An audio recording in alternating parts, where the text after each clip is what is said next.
Hi hello welcome to our channel. నేను మీ సిరి. ఈరోజు మనం చెప్పుకోబోయే కథ ఇష్టమైన సకుడ పార్ట్ 181. కథలోకి వెళ్ళే ముందు లైక్ చేయడం మర్చిపోకండి ఫ్రెండ్స్.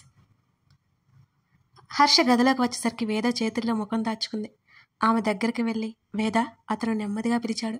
ఆమె తల ఎత్తి చూసింది. ఏమైంది, ఎందుకు ఏడుస్తున్నావు అని ఆమె కళ్ళు తుడిచాడు. నా మనసులో ఎటువంటి దురుద్దేశం లేదు హర్ష, నిజంగా చెప్తున్నాను. ఆమె బేలగా చూస్తుంటే ఆమె రెండు చేతులు తీసుకుని ముద్దు పెట్టుకున్నాడు. నా వేద గురించి నాకు కొత్తగా చెప్పాల్సిన అవసరం లేదు. తన మనసులో ఎప్పటికీ ఈ హర్షగాడే ఉంటాడు. వాడంటే అంత పిచ్చి తనకి. అతని మాటలకి ఆమె ఏడుస్తూనే నవ్వుతూ అతని మీదకు దూకినట్టుగా హత్తుకుంది. ఆమె వెక్కిళ్ళు పెట్టి ఏడుస్తూ అతన్ని మరింత గాఢంగా కౌగిలించుకుంది. ఐఎమ్ సారీ హర్ష, నిన్ను చాలా బాధ పెట్టాను. ఐఎమ్ సారీ, ఆమె పదే పదే చెప్తూ అతని మెడవంపులో ముఖం దాచుకుంది. ఏయ్ పిచ్చి, నీ ప్రాబ్లం ఏంటో నాకు అర్థమైంది. ఏడవడం ఆపై. నువ్వేం తప్పు చేయలేదు, అర్థమైందా అని ఆమె చెంపలు పట్టుకొని ముఖంలోకి చూస్తూ చెప్పాడు. ఆమె తల ఊపి మరోసారి కళ్ళు తుడుచుకుంది. Can I kiss you? ఆమె మాటలకు అతను దెబ్బకి షాక్ అయినట్టు చూశాడు ఆమె వంక. ఏంటేంటి అని అతను అడుగుతుంటే అతనికి మరింత చేరువయ్యి అతని పెదవులను ముద్దు పెట్టుకుంది వేద. ఒక చేతిని ఆమె తల వెనక వేసి మరొక చెయ్యి ఆమె చుట్టూ వేశాడు అతను. గగన్ వచ్చాడని తెలిసిన వర్ష హర్ష గదిలోకి రాబోతూ తెరిచి ఉన్న తలుపు గుండా వారిద్దరిని చూసి ఆమె అక్కడే ఆగిపోయింది. ఆమె నవ్వుకుంటూ అక్కడి నుంచి వెనుదిరిగింది. వేద కోసం వస్తున్న జానకి కూడా అక్కడి నుంచి తీసుకెళ్ళిపోయింది వర్ష. ఉక్కిరి బిక్కిరవుతూ వెనక్కి సర్దుకుంది వేద. మరోసారి అతన్ని గాఢంగా హత్తుకుని ఆమె కళ్ళు మూసుకుంది. అలాగే ఆమె ముఖాన్ని మళ్ళీ చేతుల్లోకి తీసుకుని ఆమె ముఖం మీద నెమ్మదిగా ముద్దులు పెట్టి మరోసారి హత్తుకున్నాడు హర్ష. ఇద్దరికీ చెప్పలేనంత సంతోషంగా ఉంది. నిజంగానే తనకేం గుర్తులేదు. మళ్ళీ తను హర్ష ప్రేమలో పడిపోయింది. ఏం చేశాడని ఇంతగా అతనికి ఆకర్షింపబడుతుంది ఏమో? ఆ ప్రశ్నకి సమాధానం తెలియదు ఆమెకి. అనవసరం అనిపించింది కూడా. ఇద్దరు ఒకరికొకరు చూసి చిన్నగా నవ్వుకున్నారు. నిజం చెప్పు, నీకేం గుర్తులేదా? ఇంకా అనుమానంగానే ఉంది అతనికి. ఆమె సీరియస్గా చూసింది అతని వంక. సరే, నేను గుర్తు చేస్తాగా, ఆమె జుట్టు సరిచేస్తూ చెప్పాడు హర్ష. అదే సమయంలో హర్షకి కాల్ వచ్చింది. 2 గంటల ముందు ధరణి అలా కింద పడుకోవడం చూసి రేవతి కంగారు పడింది. ముఖం మీద నీళ్లు కొట్టి కూతుర్ని లేపింది. అక్కడ ఆ రూమ్ అంతా చిందరవందరగా ఉండడంతో ధరణి అక్కడి నుంచి తన గదిలోకి తీసుకొచ్చింది రేవతి. ధరణి ఏడుస్తోంది. తల్లి ఒడిలో తలపెట్టుకుని ఏడుస్తుంది. రేవతి ఏమడిగినా చెప్పట్లేదు. రేవతి బ్రతిమాలింది, కోప్పడింది. అయినా ధరణి చెప్పట్లేదు. రేవతి గగన్కి ఫోన్ చేస్తుండగా రుక్కు పిలవడంతో ఏంటి అన్నట్టు చూసింది. ధరణి మేడం కోసం ఎవరో వచ్చారండి అన్నది రుక్కు. ఎవరొచ్చినా ఇప్పుడు కలవడానికి వీల్లేదు, వెళ్ళిపోమని చెప్పు అన్నది రేవతి సీరియస్గా. ధరణి మేడంకు బాలేదని చెప్పానండి, కానీ అర్జెంటుగా కలవాలి అన్నారండి అని రుక్కు చెప్తుంటే, చెప్పాను కదా కుదరదని, నువ్వు వెళ్ళు రేవతి గట్టిగా అరిచింది. మేఘన అని చెప్పమన్నారండి, రుక్కు భయపడుతూనే చెప్పి వెళ్ళిపోవడానికి చూసింది అక్కడి నుంచి. ఆ మాటలు విన్న ధరణి ఈ లోకంలోకి వచ్చి రుక్కు అని పిలిచింది ఆమె. రుక్కు వెనక్కి తిరిగి చూసింది. తనని రమ్మని చెప్పు. ధరణి గొంతు పీలగా వచ్చింది. రుక్కు వెళ్ళిపోయింది. మరో 2 నిమిషాలకి మేఘన అక్కడికి వచ్చింది. ధరణి తల్లి నుంచి లేచి కూర్చుంది. ఆంటీ, నేను తనతో కొంచెం పర్సనల్గా మాట్లాడాలి అని అన్నది మేఘన. ఆమెను ఎప్పుడూ చూడకపోవడంతో నిన్నెప్పుడు చూడలేదు, మా ధరణి నీకెలా తెలుసు? రేవతి కాస్త అయోమయంగానే అడిగింది. నేను గగన్ ఫ్రెండ్ని. మేఘన ఆ విషయం చెప్పగానే ధరణి గురించి గగన్ పంపించి ఉంటాడా అని అనుకుంటూనే ధరణి వైపు చూసింది. ధరణి వెళ్ళనా తల్లి అడుగుతుంటే ధరణి తల ఊపింది. అక్కడి నుంచి వెళ్ళిపోయింది రేవతి. మేఘన ధరణి ఒకరినొకరు చూసుకున్నారు. ఇద్దరిలో ఒకటే ఆశ్చర్యం. ఆ రోజు ధరణి ఎంత అందంగా ఉంది, ఇప్పుడేంటి ఇలా పీకిపోయింది? మేఘన ఆలోచించుకుంటూనే ధరణి దగ్గరికి వచ్చింది. మేఘన కూడా ఇంచుమించు అలాగే ఉంది ధరణికి. నా పేరు మేఘన, నీకు నా గురించి తెలిసే ఉంటుంది. నేను నీతో మాట్లాడడానికి వచ్చాను.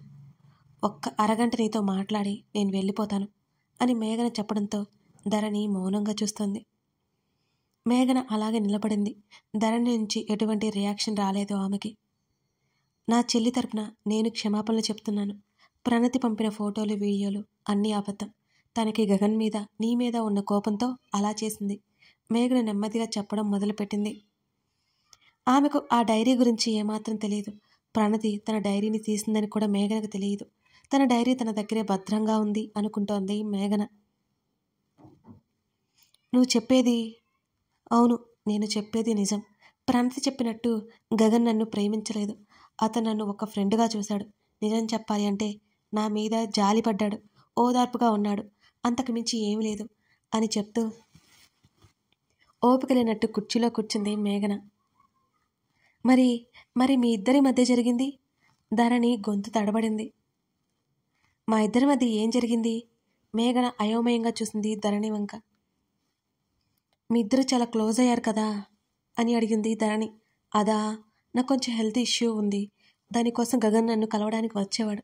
నాకు హాస్పిటల్ అంటే చాలా భయంగా ఉండేది. హాస్పిటల్కి వెళ్ళాలంటే తను తోడు వచ్చేవాడు. మా వాళ్ళకి ఈ విషయం తెలీదు. ట్రీట్మెంట్కి నాకొక్కదానికే కష్టమని తన్ని పిలుస్తుంటాను అప్పుడప్పుడు అని.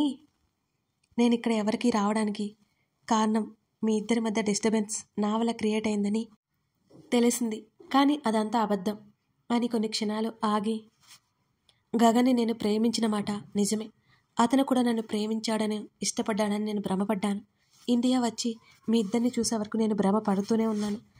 అంతే తప్ప అతను నన్ను ఫ్రెండ్గా చూశాడు. ఈ విషయాలన్నీ నువ్వు నమ్మకపోవచ్చు, కానీ ఇది నిజం అని తల ఎత్తి ధరణిని చూస్తూ, ఇదంతా నేను ఇప్పుడు వచ్చి చెప్పడానికి కారణం, నేను ఎవరికి తెలియకుండా USA వెళ్ళిపోతున్నాను. మీ ఇద్దరూ నా వల్ల విడిపోకూడదని చివరి ప్రయత్నంగా ఇక్కడికి వచ్చాను అని ఆగి, తన ప్రేమ పొందే అదృష్టం నాకు లేదు. చాలా ఇష్టం నాకు తనంటే. చాలా ఆశపడ్డాను, కానీ నాకు తనతో రాసిపెట్టి లేదు. తనకి నువ్వంటే చాలా ఇష్టం తెలుసా. తన మాటల్లో నువ్వంటే ఎంత ఇష్టమో నాకు తెలిసింది. నీ గురించి ప్రత్యేకంగా చెప్పకపోయినా నాకు అర్థమైంది. నా వల్ల మీ ఇద్దరి మధ్య మిస్అండర్స్టాండింగ్ రాకూడదు. నేను చెప్పేది నిజం. కావాలంటే హర్షకు కూడా తెలుసు. తన్నైనా అడిగి క్లియర్ చేసుకోవచ్చు. వెళ్ళొస్తాను అని మేఘన చిరునవ్వుతో పైకి లేచింది. ఆమె ఊపిరి లేనట్టు నడవడం తెలుస్తూనే ఉంది ధరణికి. సారీ వెళ్తాను, ఇంకెప్పుడు ఇక్కడికి రాకూడదని అనుకుంటున్నాను అని ధరణికి చెప్పి ఆమె బయటికి వెళ్ళిపోయింది. ధరణి చలనం లేనట్టు ఉండిపోయింది. ఆమె 2 చేతులతో తల పట్టుకుని విపరీతంగా తలనొప్పి వస్తున్నట్టు అనిపిస్తుంటే భరించలేకపోతోంది. మేఘన వెళ్ళిన కాసేపటికి గదిలోకి వచ్చిన రేవతికి కూతురి పరిస్థితి చూసి వెన్నులో వణుకు పుట్టింది. ధరణి ఏవైందే అని అడుగుతూనే దగ్గరికి వచ్చి కూతుర్ని పట్టుకుని, ధరణి ఇలా రియాక్ట్ అయినప్పుడు గగన్ టాబ్లెట్స్ వేయమని చెప్పడం గుర్తుకొచ్చింది. అవి వెంటనే ధరణికి అందించింది. ధరణి కాసేపటికి ఏడుస్తూ నిద్రలోకి జారుకుంది. నిజం చెప్పు, నీకేం గుర్తులేదా? ఇంకా అనుమానమే హర్షకి. ఆమె సీరియస్గా చూసింది అతని వంక. ఆ మాటకి సరే నేను గుర్తు చేస్తాగా, ఆమె జుట్టు సరిచేస్తూ చెప్పాడు హర్ష. అదే సమయంలో హర్షకి కాల్ వచ్చింది. అతను వేరే ఎవరి కాలైనా లిఫ్ట్ చేసేవాడు కాదు ఆ సమయంలో. కానీ గగన్ నుంచి కాల్ రావడంతో లిఫ్ట్ చేయక తప్పలేదు. గగన్. హర్ష పిలుపుకి అతను సమాధానం ఇవ్వలేదు. అది గగన్ నుంచి వచ్చిన ఎమర్జెన్సీ కాల్ అని హర్షకి తెలియదు. గగన్ అని పిలుస్తూనే ఉన్నాడు. ఏవో శబ్దాలు వినిపిస్తున్నాయి. ఒక్కసారిగా ఉలిక్కి పడినట్టు వేదను వదిలి పైకి లేచాడు హర్ష. వేద, గగన్ రమ్మంటున్నాడు. టెన్షన్ పడకుండా రిలాక్స్డ్గా ఉంటే సరేనా? ఆమెకు చెప్పి గబగబా అతను బయటకు వచ్చాడు. అంత హడావుడిగా ఎందుకు వెళ్ళిపోయాడో వేదకి అర్థం కాలేదు. నిజంగానే గగన్ పిలవడం వల్ల పని మీద వెళ్ళాడా, లేకపోతే ఇంకేదైనా జరిగిందా? ఆమె అయోమయంగా అనుకుంటోంది. మరోసారి గగన్కి కాల్ ట్రై చేశాడు హర్ష. అతని కాల్ రింగ్ అవుతోంది కానీ లిఫ్ట్ చేయలేదు. వెంటనే అతను గగన్ కోసం అన్నట్టు కారు తీశాడు. అప్పుడే అతను వెళ్ళాడు. ఎక్కువ దూరం వెళ్ళి ఉండడని హర్షకు కూడా తెలుసు. వెన్ను విపరీతమైన నొప్పి పుడుతుంటే, తలంతా దిమ్ముగా అనిపిస్తుంటే కష్టంగా కారులో నుంచి బయటపడి ఊపిరి పీల్చుకున్నాడు గగన్. అతను సీటు బెల్ట్ పెట్టుకోవడం అతనికి లాభాన్ని చేకూర్చింది. ఆ కారులో ఎయిర్ బ్యాగ్స్ లేకపోతే ఖచ్చితంగా అతనికి ఏదో ఒకటి జరిగి ఉండేది. అలాగే వేగంగా శ్వాస పీలుస్తూ ఆ పక్కనే ఉన్న మట్టిలోనే పడుకున్నాడు. అతని ఫోన్ కోసం తడుముకున్నాడు. అది కనిపించలేదు. అక్కడ యాక్సిడెంట్ అవడంతో చుట్టుపక్కల వాళ్ళు అక్కడ గుమిగూడారు. అంబులెన్స్కి కాల్ చేశారు. గగన్ని లేపి కూర్చోబెట్టారు. అతని 2 చేతులతో తల పట్టుకుని కాసేపు అక్కడే అలాగే కూర్చొని ఉన్నాడు. అక్కడ ఉన్న వాళ్ళు మంచినీళ్ళు తాగించారు. అతనికి ఎక్కువగా గాయాలవ్వలేదు, కానీ శరీరం అంతా విపరీతమైన నొప్పిగా ఉంది అతనికి. మరోసారి అంబులెన్స్కి కాల్ చేయడం అతనికి వినిపిస్తూనే ఉంది. ఈ సమాజంలో ప్రాణాలు తీయాలి అనుకునే వాళ్ళతో పాటు ప్రాణాలు పోకుండా కాపాడే వాళ్ళు కూడా ఉంటారు. అదంతా హర్ష ఇంటి దగ్గరలోనే జరిగింది. ఆలోపు అక్కడే ఉన్న జనాల్ని చూస్తూ హర్ష కారు స్లో చేశాడు. అది గగన్ కారు అని క్లియర్గా అర్థమవుతుంటే హర్ష గుండె దడదడలాడింది. అప్రయత్నంగా చిరుచెమటలు అలుముకున్న వెంటనే కారు దిగాడు హర్ష. అతనేమాత్రం ఆలస్యం చేయకుండా అక్కడ ఉన్న జనాన్ని దాటుకుని ముందుకు వెళ్ళాడు. ఏదో బండరాయిని ఆనుకొని తల పట్టుకుని కూర్చున్న గగన్ కనిపించాడు. ఒకసారి అతని గుండె ఆగి కొట్టుకుంది హర్షకి. ఎంతో వేగంగా స్నేహితుడిని చేరి అతని భుజాలు పట్టుకుని హర్ష మాట్లాడుతున్నాడు. కానీ గగన్కి తలంతా తిరుగుతున్న ఫీలింగ్ కలిగింది. గగన్ భుజం చుట్టూ చెయ్యేసి కారు దగ్గరికి నడిపించుకొచ్చాడు. గగన్ కాసేపు అలా వెనక్కి వాలి కళ్ళు మూసుకున్నాడు. హర్ష ఏం అడగలేదు, కానీ కారుని వేగంగా ముందుకు తీసుకెళ్లాడు. గగన్ తెప్పరిల్లడానికి మరో పావుగంట పైనే పట్టింది. అతను మెల్లిగా తల తిప్పి చూశాడు. హర్ష కారు ఎటు వెళ్లడం గమనించి, హర్ష ఇంటికి తీసుకెళ్ళు, అతను గట్టిగా అరవాలనుకున్నాడు. కానీ గగన్ వల్ల కాలేదు. ఏం మాట్లాడుతున్నావురా నువ్వు? నీకు యాక్సిడెంట్ అయింది, ఆ విషయం గుర్తుందా? హర్ష సీరియస్గా అరిచాడు స్నేహితుడి మీద. ధరణి డేంజర్లో ఉంది, ఫాస్ట్గా వెళ్ళు, అతను శక్తి కొద్దీ అరిచాడు. ఈసారి అతని గొంతు మరింత బిగ్గరగా గంభీరంగా వచ్చింది. ఏంటి అని అడిగాడు హర్ష. అవును, త్వరగా ఇంటికి తీసుకెళ్ళరా ప్లీజ్, గగన్ మళ్ళీ చెప్పడంతో. కానీ నీ సిచ్యువేషన్ బాగాలేదు, చెప్పడానికి ప్రయత్నం చేశాడు హర్ష. నోరు మూసుకొని తీసుకెళ్ళు, నేను బాగానే తగలడ్డాను, నువ్వు ముందు తీసుకెళ్ళు. గగన్ గొంతులో ఆవేదన స్పష్టంగా కనిపించింది. ఎటు నుంచి ఏమవుతుందో అనే భయం. హర్ష ఆ పని చేశాడు.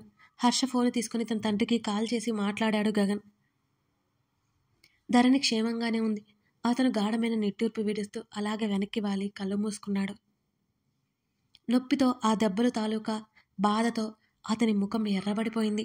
అయినా అతను లెక్క చేయలేదు. హర్ష డాక్టర్కి కాల్ చేసి గగన్ ఇంటికి రమ్మండం అతను వింటూనే ఉన్నాడు. కానీ మౌనంగా ఉన్నాడు. మరి కాసేపట్లో ఇంటి ముందు కారు ఆగగానే గగన్ కిందకి దిగాడు. హర్ష కూడా దిగి లోపలికి నడిచాడు. మాలవిక హాల్లోనే ఉంది. అక్కడక్కడ రక్తపు మరకలు, బట్టల నిండా మట్టితో వాడిపోయిన ముఖంతో వస్తున్న కొడుకుని చూసి మాలవిక గబుక్కున ఎదురు వెళ్ళి కొడుకును పట్టుకుని ఆమె ఆదుర్దా పడింది. మామ్, కంగారు పడుకు, చిన్న యాక్సిడెంట్ అని తల్లిని వదిలించుకొని అతను మెట్లో ఎక్కాడు ధరణి కోసం. ప్రకాష్ అక్కడే లివింగ్ ఏరియాలో కూర్చుని ఉన్నాడు. తన కొడుకుని ఆ పరిస్థితులు చూసి కంగారుగా ఎదురు వచ్చాడు ప్రకాష్. డాడ్, ధరణి అని అడిగాడు. రూమ్లోనే ఉంది, ఏమైంది నీకు అని ప్రకాష్ అడుగుతుంటే చిన్న యాక్సిడెంట్ అని తండ్రి ఇంకా ఏదో అడిగేలోపు అతను ఏం మాట్లాడలేనట్టు ధరణి కోసం గదిలోకి వెళ్ళాడు. ఇప్పుడు అతనికి ధరణి ముఖ్యం. అతను బెడ్ వైపు చూసి విస్తుపోయాడు. ధరణి అక్కడ లేదు. అతని శరీరం ఒక్కసారిగా వణికిపోయినట్లయింది. అతను చుట్టూ చూసి గబుక్కున బాల్కనీ వైపుకు వెళ్ళాడు. అక్కడ కూడా ధరణి లేదు. వాష్రూమ్లో వెతికాడు. అక్కడ కూడా ఆమె కనిపించలేదు. అతడు గదిలో నుంచి బయటకు వచ్చి డాడ్, ధరణి ఎక్కడా అని గట్టిగా అడుగుతుంటే హర్షతో పాటు అందరూ పైకి వెళ్ళారు. అతని అరుపులు విని రూమ్లో నిద్రపోతుంది గగన్ అని రేవతి చెప్తుండగా, లోపల లేదు, ఇంట్లో ఎక్కడ ఉందో చూడండి, ఇంతమంది ఉన్నారు, ఒక్కరు కూడా తన దగ్గర ఉండలేకపోయారా? అతని గొంతు భయంతో వణుకుతోంది. ఆమెకేమైందో అని ఆవేశం, బాధ ఒకదాని మించి మరొకటి వస్తున్నాయి. అందరూ త్వరగా వెతికిన ధరణి జాడ కనిపించలేదు. పనివాళ్ళు కూడా ముగ్గురు అక్కడికి వచ్చారు. పైకెళ్ళడం చూశానండి నేను, రుక్కు భయంగానే చెప్పింది. గగన్ ఒక్క క్షణం ఆలస్యం చేయకుండా వెనక ఉన్న మెట్ల వైపుకి పరిగెత్తాడు. ధరణి టెర్రస్ మీద ఉందని మిగతా అందరూ ఊపిరి పీల్చుకున్నారు. ధరణి కోసం అతని కళ్ళు చుట్టూ వెతికాయి. పిట్టగోడ దగ్గర రైలింగ్కి ఆనుకుని నిలబడి ఉన్న ధరణిని చూసి అతను నడుం మీద 2 చేతులు పెట్టుకుని రిలాక్స్ అవుతున్నట్టుగా ఊపిరి పీల్చుకున్నాడు. ధరణి, అతను గట్టిగా అరిచాడు. ధరణి వెనక్కి తిరిగి చూసింది. ఆమె మొహం మరింత ఎర్రగా కందిపోయి ఉంది. ఆమె కళ్ళల్లో నీళ్లు ఊరాయి. ఇక్కడేం చేస్తున్నావు నువ్వు? అతను గట్టిగా అరుస్తూ ఆమె వైపు రాబోతుండగా అతను ఊహించినది జరిగింది. ఆ క్షణం అతని వైపు చేయి చాపి నెమ్మదిగా అతన్ని పిలుస్తూ ఆమె పైనుంచి దూకేసింది. అక్కడే కాలం స్తంభించిపోయింది. అతనికి మతి భ్రమించినట్లయింది. అతని శ్వాస భారమైంది. అతని గుండె పైకే కొట్టుకుంటున్నట్టు అనిపిస్తోంది. చుట్టూ అతని ప్రపంచం చీకటైనట్టు అనిపించింది గగన్కి. కొన్ని క్షణాలు స్తబ్దుగా అయిపోయాడు. ఒక్క ఒదుటిన అతను ముందుకు పరిగెత్తి పైనుంచి కిందకి చూశాడు. అంతే, ఇంటి ముందు ధరణి కింద పడి ఉంది. ఆమె తల చుట్టూతా ఎర్రగా రక్తం పరుచుకొని ఉంది. ఆమె అలా చూస్తుంటే అతని గుండె ఆగిపోయేలా కొట్టుకోసాగింది. ఆ క్షణం కథ కొనసాగుతోంది. కామెంట్ చేసి లైక్ చేయడం మర్చిపోకండి. ఇప్పుడే మన ఛానల్ని చూస్తున్నట్లయితే తప్పకుండా సబ్స్క్రైబ్ చేసుకోండి. ఈ కథ మీకు అర్థమైనంత వరకు కామెంట్ చేయండి. అలాగే జాగ్రత్తగా క్షుణ్ణంగా అందరి పాత్రల దృష్ట్యా కామెంట్ చేయండి. సరేనా? Thank you.